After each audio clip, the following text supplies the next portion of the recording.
Hello everyone, I am Tessellating Hexagons, back with another delightful marshmallow of Master Quest.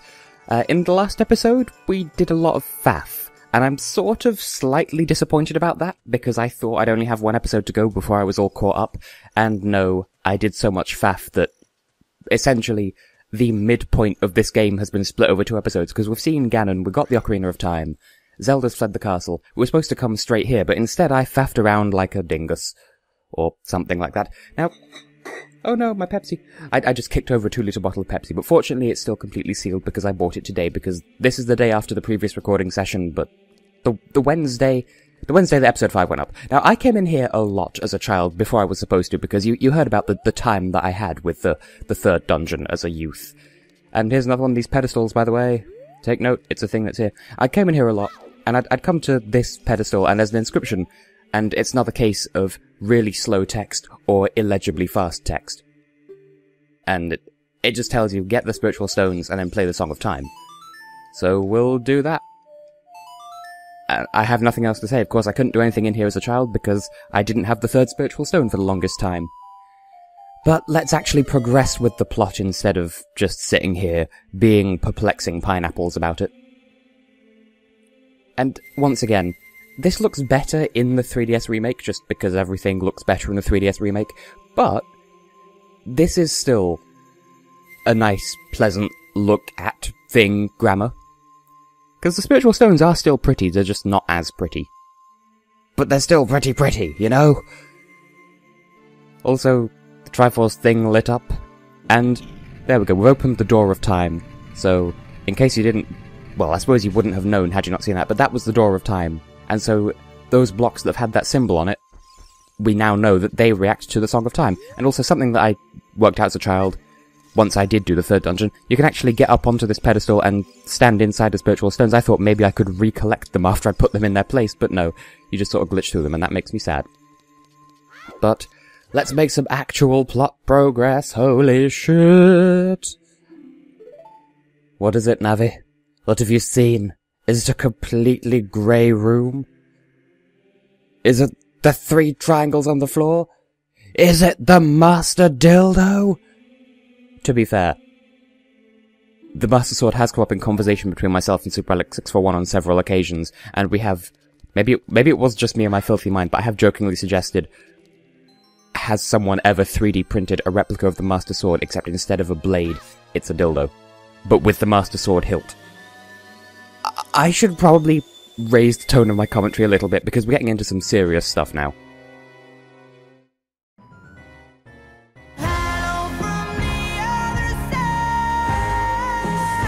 Oh no! Gem forehead asshole homeworld gem Ganondorfite ass bitch guy McGee with the town pants and your calculator anus.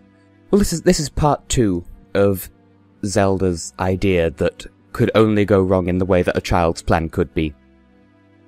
This continues the theme of, we could take down Baronade and the King Dodongo and Queen Govma, but we're not really a match for Ganon, and so he was able to play us for fools. Tess. Wake up, Tess, the chosen one.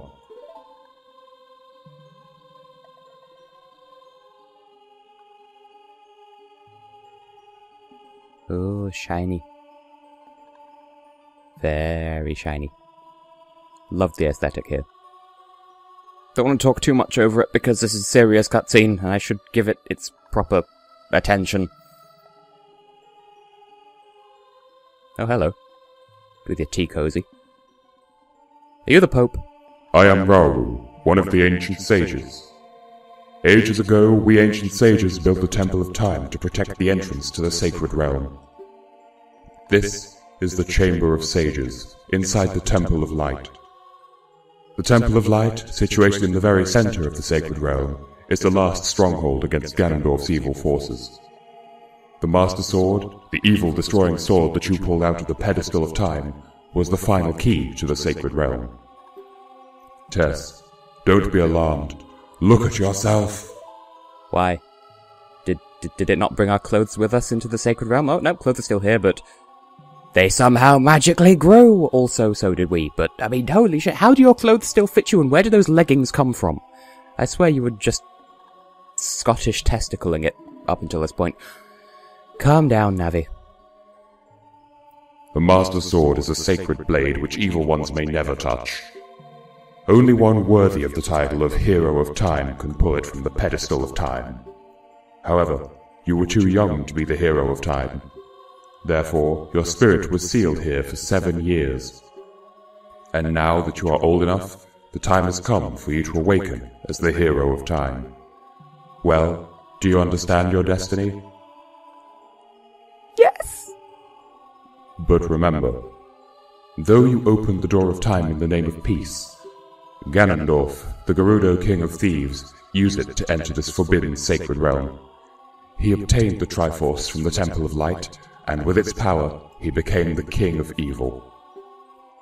His evil power radiated from the temples of Hyrule, and in 7 short years, it transformed Hyrule into a world of monsters. My power now has only little influence even in this sacred realm.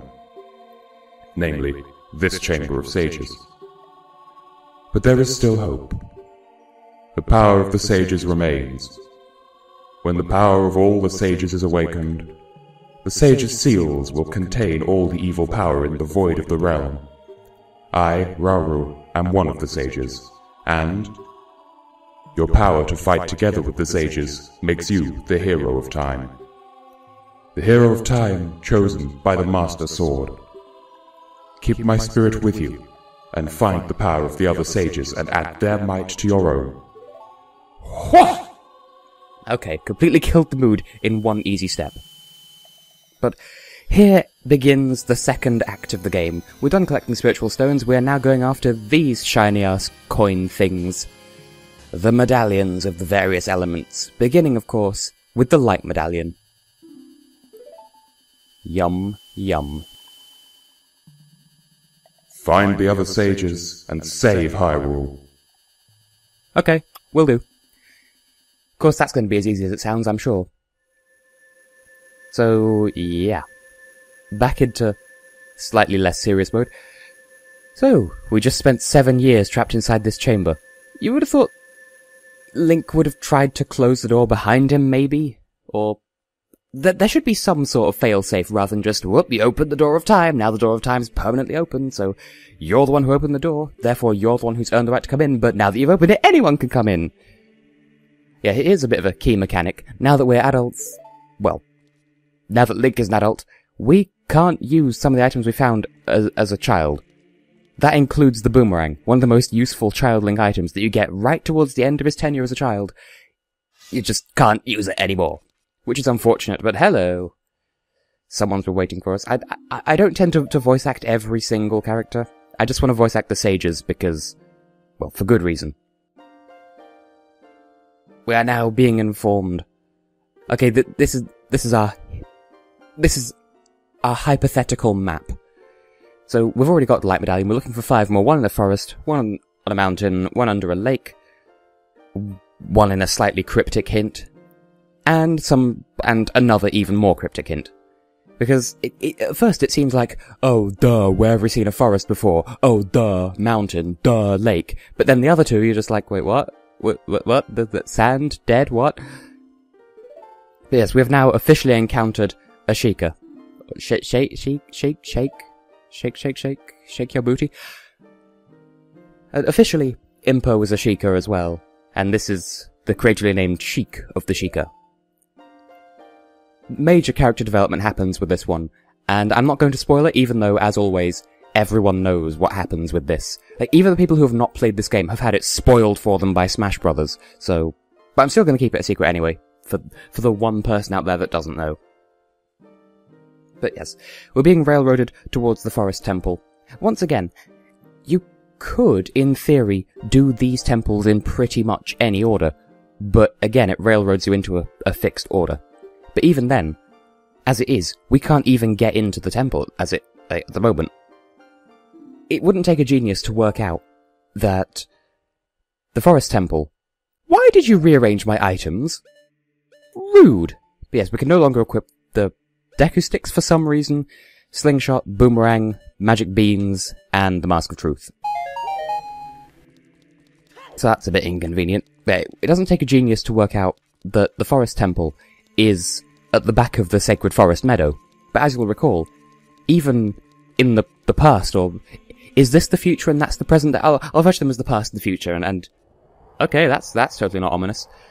In the past, the stairs to the Forest Temple were broken, and they're not going to have magically repaired themselves over the 7 years, considering that the world's been taken over by monsters.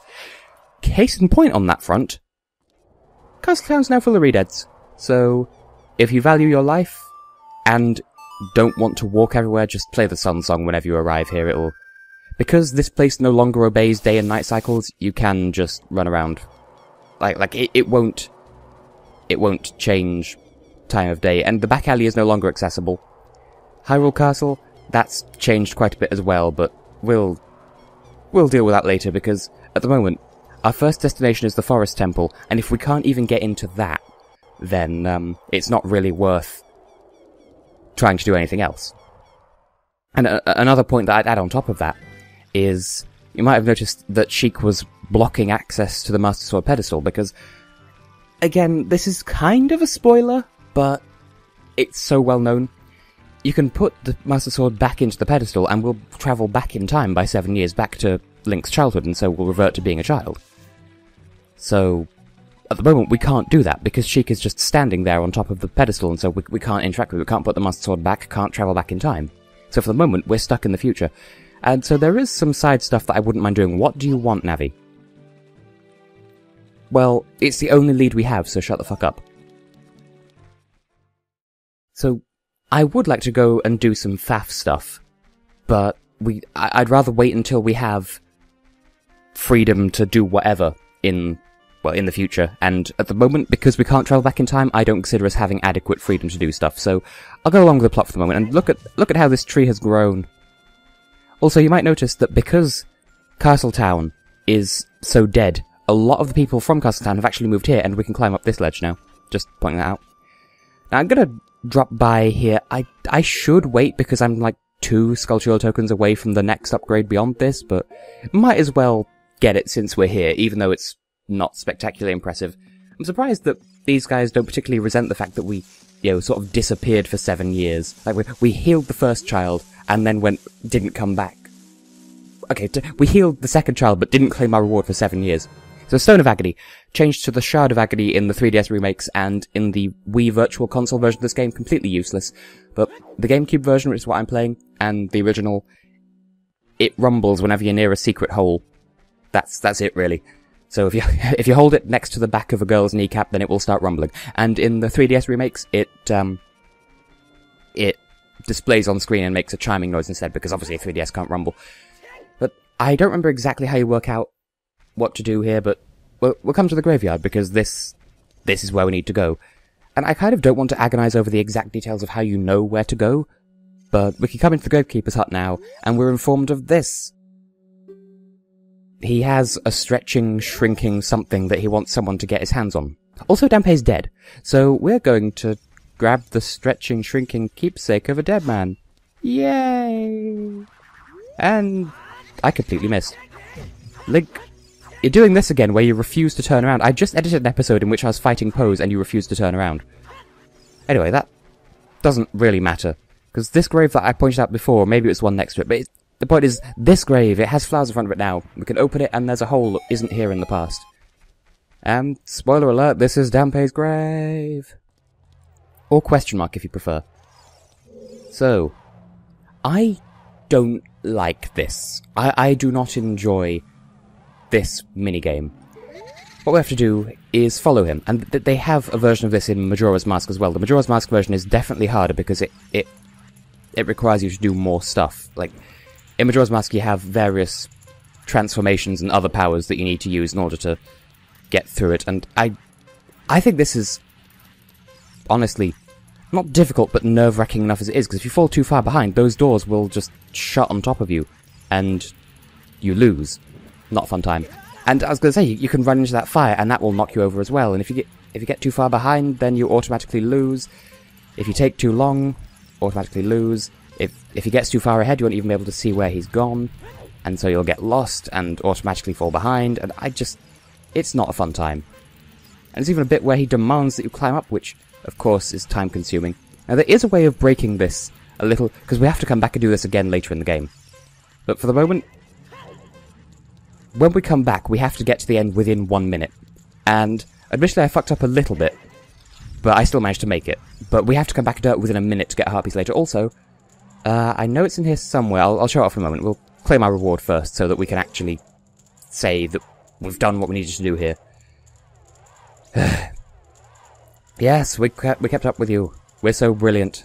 But now there is an Easter egg in here, and I'm willing to show it off just as soon as I get the chance to. But yes, the hookshot.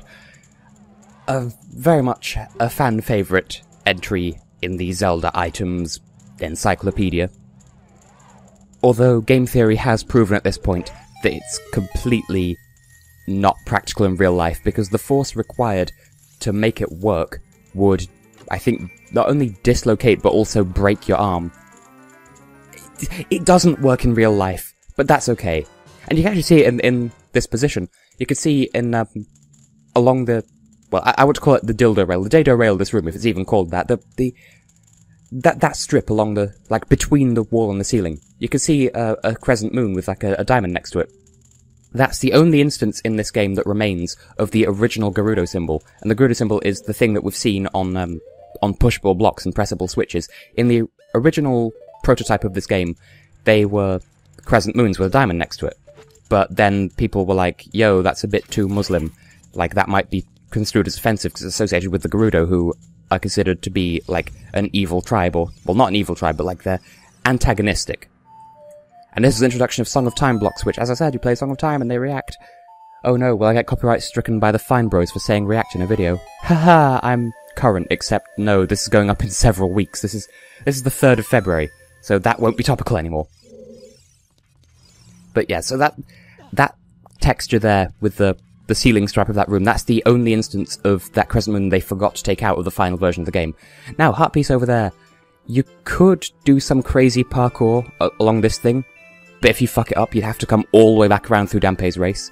But we just got a hookshot that pulls you towards anything made of wood, so wooden platform, no-brainer. Wonder how many people don't know that you can do that. And you know what, just for shits and giggles, would I have made it if I'd tried to make the jump? I probably would have done, and we could have come in here as a child, where him down there is looking perfectly placid, and yeah, I would have made it, but still, it's not worth the risk. He's looking a little bit angry, so you won't be plot relevant for quite some time, but since we're in the area... Okay, I sped through that because it's another instance of the text being stupid speed. A child came in here 7 years ago and played a song, and it fucked up the windmill. And now he's going to teach us the song. Little does he know that we have the power to travel back in time, and so we will come back in time and teach him this very song later in the game.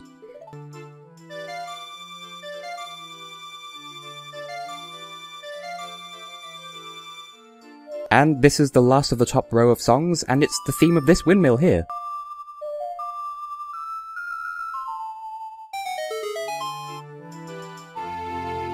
So, yeah, we learned the Song of Storms, which makes storms happen, and because this is a windmill, high winds kind of make it freak out. Which is all kinds of fun, because this middle bit is powered by the windmill blades outside, and it starts to speed up to the point where it kind of becomes a treadmill. I love it. Doesn't normally go this fast. Anyway, we should stop faffing around. Again, I faff a lot. Don't mishear that deliberately. I think in the interests of time, I don't want to cut...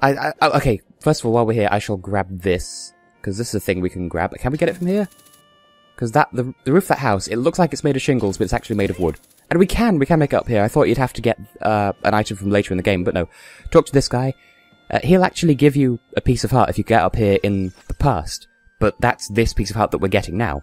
And so, he says, good to see you again, implying that you spoke to him in the past. But if you get up here in the past, then he'll say, good to see you again, even though you've never met him before. This piece of heart is available in the past as well, you're just not supposed to get it until now. So, I would end the episode now, but in the name of making progress, I would rather go and... Well, I'd rather just go and get to the Lost Woods. So, I kind of want to show off how Hyrule Field has changed. Okay, I'll I would say I don't want to cut because I want to show off Hyrule Field.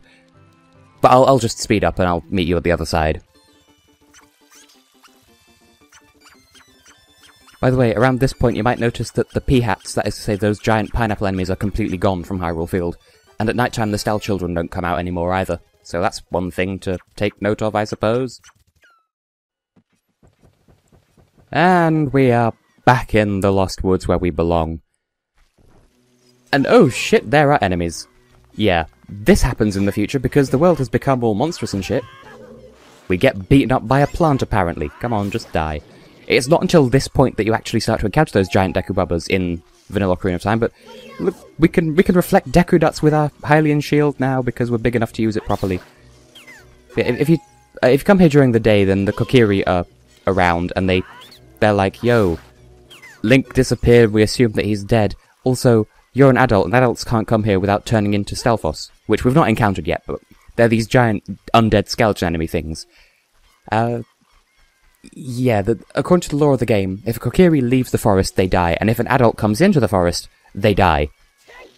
So there's a nice little equilibrium there. Now, if we come into... Well, we need to go into Lost Woods anyway.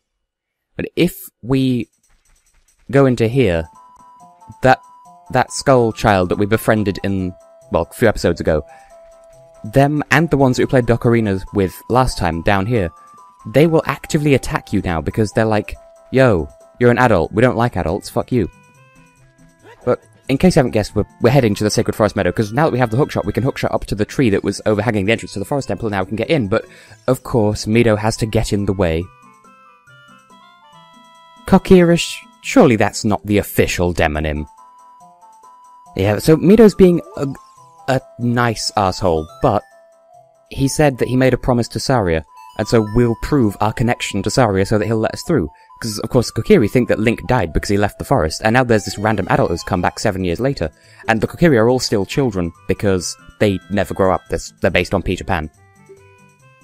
So, now he knows that, well, it seems a bit strange that, oh, she only teaches that song to her friends despite the fact she plays it very loudly throughout the entire forest, and so anyone who could play the ocarina by ear could learn that song. But, I mean, willing suspension of disbelief aside, we're in, and the Kokiri don't know what to think because they don't know that we are, in fact, not just Link incarnate, but actually Link. But we're going to need to get to the end of the Sacred Forest Meadow, which, as I said before, is very arse. Now, there was one thing that I wanted to do that I completely forgot to do that would have made this a lot easier, but I'll do it the proper way because, well, it wouldn't be any fun if I did it otherwise. So we might get a slightly longer episode out of this, we shall see. But yes, there are enemies that patrol these corridors, because in the child version of the woods, it's just mad scrubs, they can just run up and tank them. But now, we've got these giant enemies that you can kill with a hookshot mercifully, that if they hit you, they will fling you as far back down these corridors as you can go. So, you gonna show your ugly face so I can stab you with an extendable spring? Are you even here? See, I don't want to actually run into this corridor because you're going to appear and then you're going to hurt me.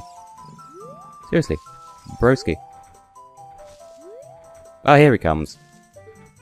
I hate these enemies. I think they're the Ocarina of Time version of Moblins, however they're pronounced. But I don't want to spend much time around them, so I don't intend to find out for certain. But can you come over here, please, so I can hit you? Come on, where are you? Approach me, you fuck. Why are you going back that way?